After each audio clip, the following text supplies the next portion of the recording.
There's simply not enough Bitcoin for everyone. At some point there will be a squeeze in supply, people will be fighting over their last Bitcoin, the price will skyrocket and we all will become instantly rich. Is that true though? Let's have a look at the on-chain data. Let's have a look at how tight does supply really get. Here's a chart I like very much. This is the 10-year plus HODL wave. So we have here a long-term Bitcoin chart when Bitcoin was just a few cents all the way to today. And in orange, we see the fraction of Bitcoin, so that's the left scale over here, that has not moved for at least 10 years. And as we can see, this number never goes down, it only goes up. And this is the fraction of Bitcoin, not the number of Bitcoin. So just by this line, we can definitely tell that Bitcoin becomes less and less available over time.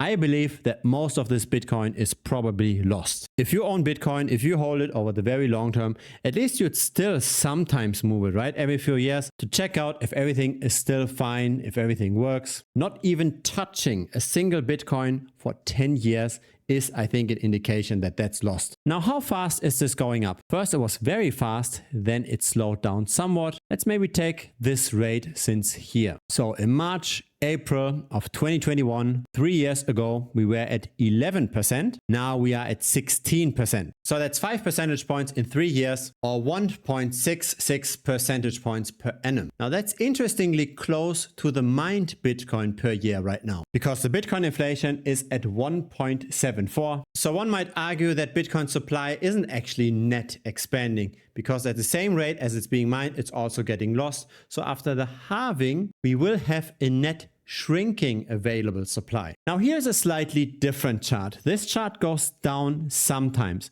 not massively, but it sometimes has those little blips. It's the 5-year HODL wave. So obviously not all of those Bitcoin are lost, but I'd argue that all of that Bitcoin is long-term diamond hands. But I'd argue that most of that Bitcoin is in long-term diamond hands. So you might see little corrections, but in aggregate, this is probably also going up. Let's see how fast. So this to a degree is a measure of how much adoption there is for the long-term investors. Again, this was going up quite steeply at the beginning. Then it flattened out, then it went up again. It's hard to say what kind of slope we want to take here. Maybe we take a bit of the sideways movement together with the recent appreciation, starting roughly here. So let's say in April of 2019, 5 years ago, this was at 20%. Now it's at 32%. So 12 percentage points by 5 years, that's 2.4% per annum, obviously already outpacing the mining. The main problem with crypto YouTube is conflict of interest. Too many YouTubers shill garbage, promote garbage, and fill up their pockets in the background. Not this channel. Instead, there's simply the offer where I share my skills, my perspectives to you, and where I also share direct access to me, where you can ask me any questions. Feel free to check it out. The premium membership link is down below. Now, I was wondering, is there maybe also an absorption of the supply by decentralized finance? And I believe maybe not anymore, because we can actually track this. We can find out how much Bitcoin is currently in wrapped Bitcoin. So deposited as native Bitcoin and then becoming the wrapped Bitcoin that you can use, for example, on the Ethereum blockchain. That's this chart over here. And this went up very nicely and steadily up until May of 2022. Then Terra Luna collapsed, and with it, the wrapped Bitcoin supply. This is not going down anymore. It has stabilized, but still, it does not appear to me that people are buying Bitcoin in order to use it for DeFi.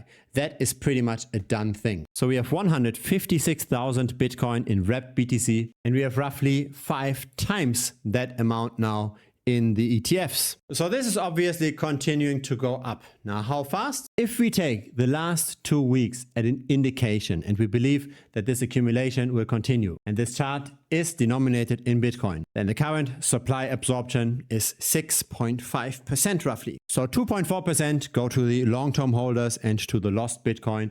6.5% go to the ETF investors. So that's in total already 9% per annum that the supply gets tighter and tighter. 9%, of course, minus half of this, so 8% net. At the same time, we've got, of course, this chart over here. This is USM2, the American money supply, the US dollar money supply. This goes up by 6.5% per annum. So if I had to guess the minimum long-term return of Bitcoin over the next decade, it would be roughly 14.5%.